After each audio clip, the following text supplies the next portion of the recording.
इयत्ता दुसरी. माझ्या शाळेचे नाव जिल्हा परिषद प्राथमिक शाळा नळगाव. मी तुम्हाला एक गोष्ट सांगणार आहे. बकरी आणि एक लबाडलांना.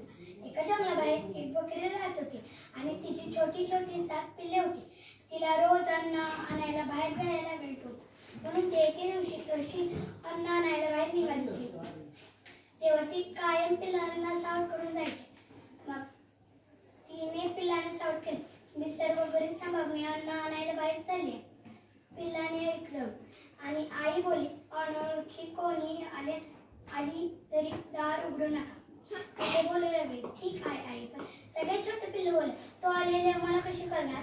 मग सर्वच पिल्लू बोलू लागले, तो आलेले आम्हाला कशी करणार? मग ते पिल्लू आई बोलली की मी हे गाणे म्हणेन, दार उघडा बाळानं, तुमची आई आली, तुमच्यासाठी छान खाऊ घेऊन आली. जेव्हा तुम्ही हे गाणं ऐकाल तेव्हा दार उघडा. पिल्ले बोलू लागले, ठीक आहे आई. आई बाहेर गेली आणि पिल्लाने दार लावले. पण एक लबाडलांना तिथं खिडकीतून सर्व त्यांचं बोलणं ऐकलं आणि तो दरवाजाजवळ कशी जाऊन म्हणून आपल्या बसाड्या आवाजात म्हणू लागला की दार उघडा बाळानं, तुमची आई आली, तुमच्यासाठी छान खाऊ घेऊन आली. पिल्ले बोलू लागले, अरे वा, आई आली वाटतं. आणि सगळे छोटे पिल्ले बोललं, हा आवाज तर एखाद्या बेडकासारखा आहे. आपल्या आईचा आवाज तर खूपच गोड आहे. मग ते पिल्लू दरवाजापाशी जवळ जाऊन म्हणू लागलं, तुझा आवाज तर एखाद्या बेडकासारखा आहे. आमच्या आईचा आवाज तर खूपच सुंदर आहे. त्याला वाटलं की मी मध प्यायले हो ना, माझाही आवाज बकरीसारखा होईल. म्हणून तो एका जंगलाबाहेर तिथं मधमाशांचं घर होतं, त्याने त्याच्यातला मध पेल. तो दरवाजाजवळ जाऊन बकरीसारखा आवाज काढायचा खूप प्रयत्न केला, पण त्याला आवाज काढता आला नाही. मग तो दरवाजाजवळ जाऊन म्हणू लागला, दार उघडा बाळानं, तुमची आई आली, तुमच्यासाठी छान खाऊ घेऊन आली. पिल्ले बोलू लागले, अरे वा, आई आली वाटतं. पण सगळ्यात छोटे पिल्ले बोलले, थांबा जरा, मला खात्री करून घेऊ द्या. त्याने बघितलं दरवाजाच्या पट्टीतून तर त्याला पाय काळे कुट्ट दिसले. त्यांच्या आईचे पाय तर गोरे पण आहे. मग दुपारची वेळ होती. गिरणीवाला आरामात झोपला होता.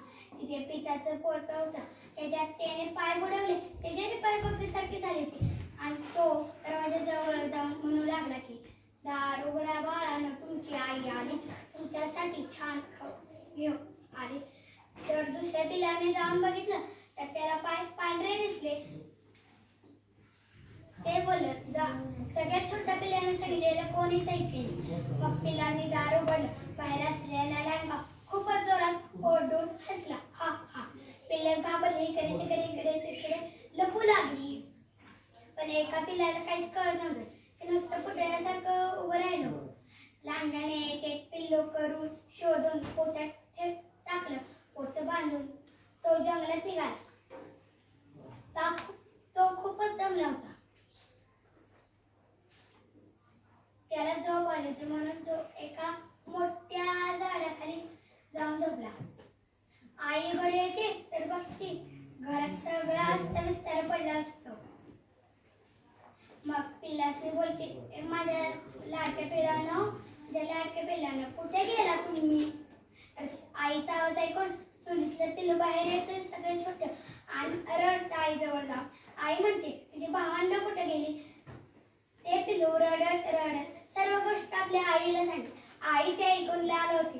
मग आई त्या जंगलात जायला लागते. तिथे लांडगा झोपलेला त्याचे गोणे ऐकून बकरी हळूहळू तिकडे गेली. पोटात असणारी पिल्लं हालचाल केलेले पाहून बकरीचा जीव भांड्यात पडला. ती गेली आणि तिने पोतं काढलं. त्याच्यातले एक पिल्लू बाहेर करून सर्व पिल्लांनी काढलं. पण सगळ्यात छोट्या पिल्लाने एक दगड आणून टाकला. तसंच बघून सर्व पिल्लांनी दगड आणून टाकला. बकरी आणि तिची पिल्लं एका झोपडी खाली लपून सर्व गंमत पाहू लागली होती. लांडगा उठला. तो म्हणू लागला, खूपच वेळ झाली, मला तर आता घरी जायला पाहिजे. म्हणून तो पोतं घेऊन म्हणत निघाला. त्याला खूपच तहान लागली होती म्हणून तो एका नदीजवळ पाणी प्यायला तिथे गेला. पाण्यात पडले. तात्पर्य: